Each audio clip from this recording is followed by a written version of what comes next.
dije en la apertura, vamos a estar hablando de economía, tema no fácil en este momento, sobre todo con la sensación que tiene la gente, ¿no? Una sensación de ahogo, de no llegar a fin de mes y de mucha crítica hacia el gobierno. Estamos con Diego Martínez Bursaco, director de MB Inversiones. Gracias por estar en Economía Ahora. Gracias. Y contanos un poco, ¿es posible que un alocado inversor extranjero venga y apueste a la Argentina? Yo creo que no, pero ¿qué necesitamos para que pase? Yo estaba escuchando atentamente la editorial que hacías, ¿no? Al comienzo. Y hacías una crítica, una autocrítica de cómo los periodistas, digamos, estaban en la coyuntura. Y creo que los inversores se sienten que los dirigentes de este país viven de coyuntura en coyuntura y no dan reglas de juego estables, seguridad jurídica, estabilidad, y todo eso afecta al inversor. Afecta no solo al inversor local, sino al inversor externo. Claro. Cuando nos remitimos a esta crisis financiera que Argentina comenzó el año pasado, fíjate que el punto de partida fue cuando un inversor grande, importante del exterior decide retirar su inversión a Argentina porque al día siguiente comenzaba a regir el impuesto a la renta financiera para los inversores extranjeros.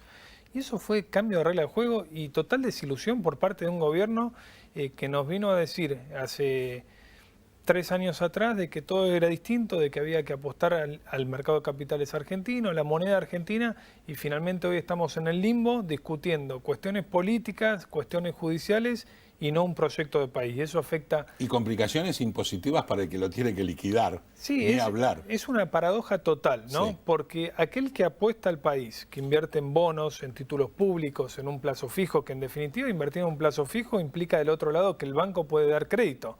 Sí, yo le estoy ofreciendo claro, mi ahorro al banco para obviamente. que lo intermedie y dé un crédito.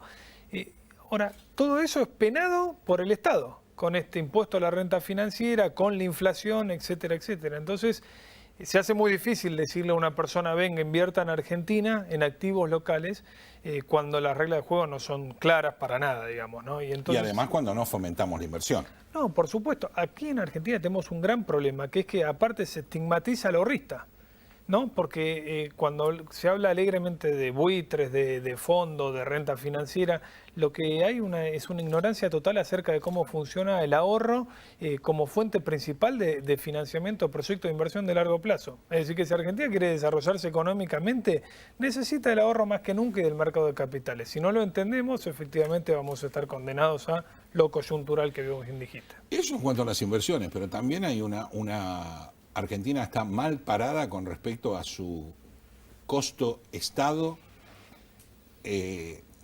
socialmente lo que abona y los 7 millones dejamos ahí, que pagan impuestos y tienen que mantener a los otros. Una locura, porque cada vez... No cierra nunca. No cierra por ningún lado, porque cada vez...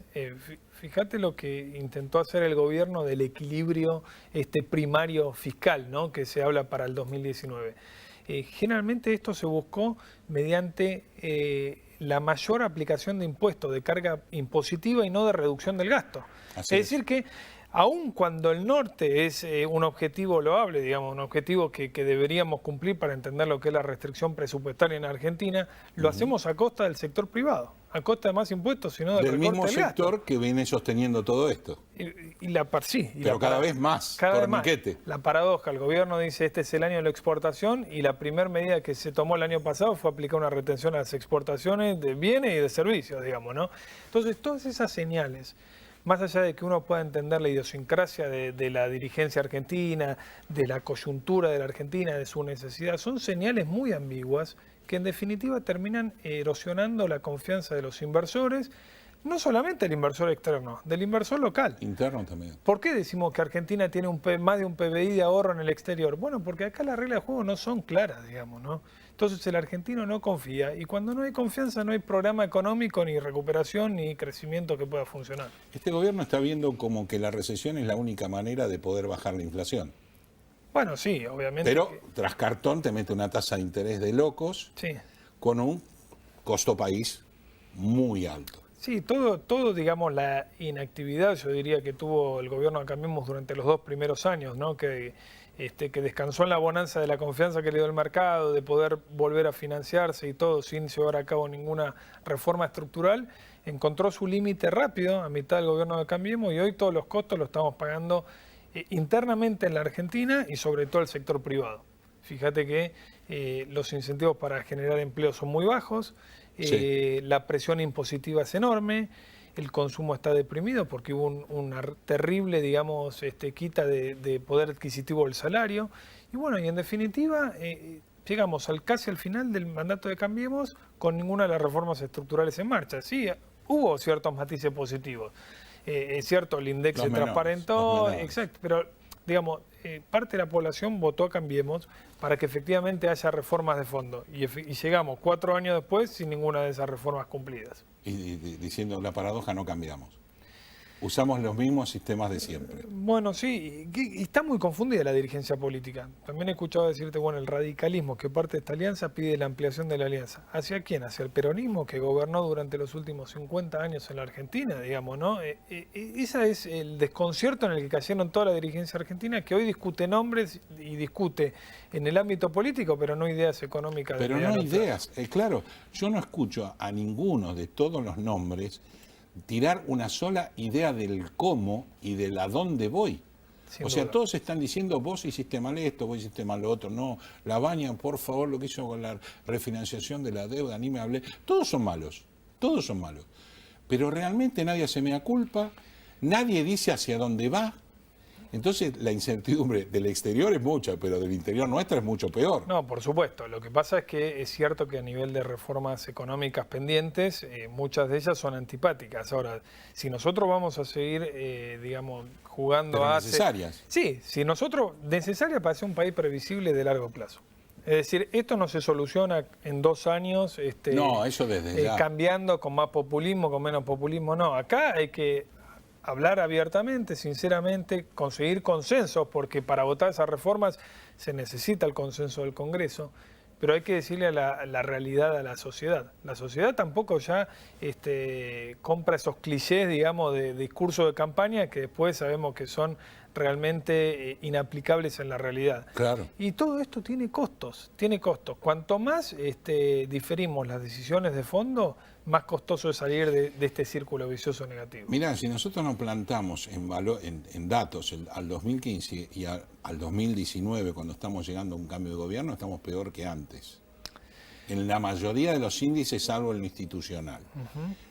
Justicia no mejoró, educación no mejoró, reforma tributaria no existió, asistencialismo incrementó. O sea, todo lo que venimos haciendo mal, no solo no lo combatimos, sino que lo aumentamos. Sí, a ver. Y ahora el próximo gobierno, sea quien sea, ¿no?, va a tener que tener la lámpara de Aladino, más o menos, ¿no? Sí, a ver. Para hacer lo que sea.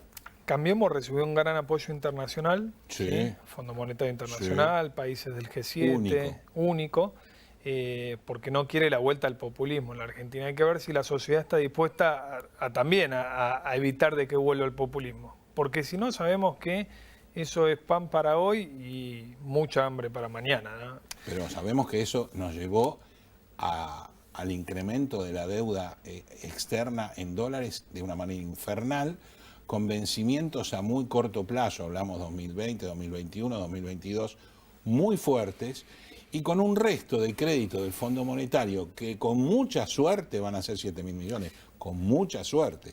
Todo va a depender de esta campaña. Claro, el origen de todo esto, volvemos a lo mismo, es el déficit fiscal. ¿Por qué? Porque el déficit fiscal es gastar más de lo que recaudás. Cuando vos gastás más, alguien te lo tiene que financiar. Durante el kirchnerismo se financió con emisión y con reservas internacionales del Banco Central, que lo terminaron poniendo casi en una situación de quiebra. Y acá se financió con deuda. Cuando no hubo más deuda, se recurrió al Fondo Monetario.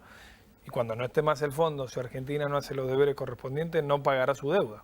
Y volveremos de vuelta a ese ciclo vicioso de la Argentina, de que es un país... La famosa Argentina defaultera. Defaulteador serial, pero de vuelta. Cuando hablamos de default tan alegremente y tan libremente, estamos también haciendo un perjuicio muy, muy grande al ahorrista argentino, ¿sí? Claro. Aquel que confió en Argentina, sí. que puso su dinero o su ahorro en bonos públicos, en bonos privados, y también la restricción que genera que las empresas privadas no puedan acceder al mercado de capitales o a fuente de financiamiento a tasas razonables para expandir el nivel de producción y capacidad de crecimiento en la Argentina. Eso es lo más grave. Es el fenómeno que los economistas decimos el famoso crowding out. Nosotros tenemos un mercado muy pequeño de capitales, por eso dependemos mucho del exterior, pero el poco financiamiento que hay a nivel local lo barre prácticamente el Estado soberano para cubrir su déficit fiscal, sin dejar lugar al sector privado. Y así nunca vamos a poder crecer. Y el sector privado está desfinanciado y sin poder invertir. Porque a su vez no fomenta la inversión en el sector privado. Sin duda, sin duda. Y utiliza sus recursos propios porque no puede acceder ni a línea de financiamiento capital de trabajo, ni a líneas de financiamiento a largo plazo para proyectos de infraestructura, etcétera. Entonces, es una trampa que la dirigencia argentina debe juntarse en una mesa, no importa, dejar de lado las ideologías y tratar de buscar consenso. Sin consenso no vamos a ir a ningún lado. Totalmente de acuerdo, Diego, y yo creo que se está planteando ese recorrido, que no sé si es en el medio, en la izquierda o en la derecha, pero realmente cualquiera persona que pretenda gobernar el futuro de este país la va a tener muy complicada, por lo cual va a necesitar consensos. Sobre todo por las reformas de fondo que hay que hacer, ¿no? Sin duda, acá hay que despejar la cuestión ideológica, ¿sí? Y tratar de consensuar 3 o 4 medidas políticas, económicas de largo plazo y que sean de respeto irrestricto, gobierne quien gobierne. Si no, no vamos a salir. Gracias por haber venido a Economía Ahora y por los conceptos. Gracias. Hacemos apenas una pausa y venimos a